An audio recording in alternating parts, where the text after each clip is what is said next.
Saya rasa Presiden Syria inilah yang paling pernah difitnahkan dan mereka selalu kata yang dia ni adalah tali baru Israel dan Amerika.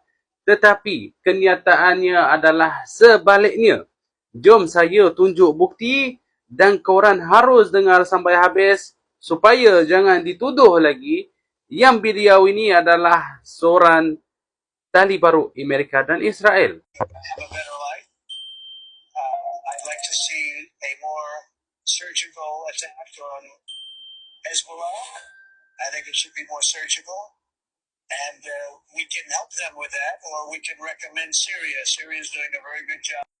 Donald Trump sampai saat ini, dia ingatkan dia boleh arah-arah lagi leda-leda negara ataupun yang baru saja menjatuhkan sebuah kerajaan yang telah lama dijajah negara Syria.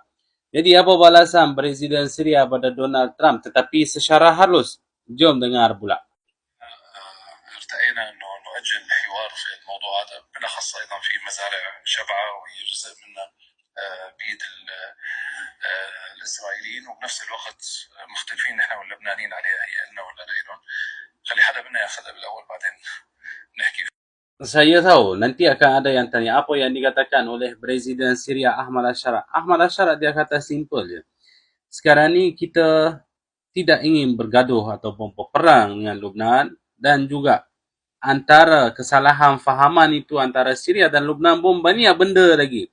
Jadi kami tidak memerlu untuk berperang dengan buah ataupun sebuah negara berjiran dengan kita dan satu bangsa kita supaya kita nak puaskan hati orang lain. Dan Syria tidak ingin sama sekali untuk berperang dengan negara bersebelahan dan negara jiran.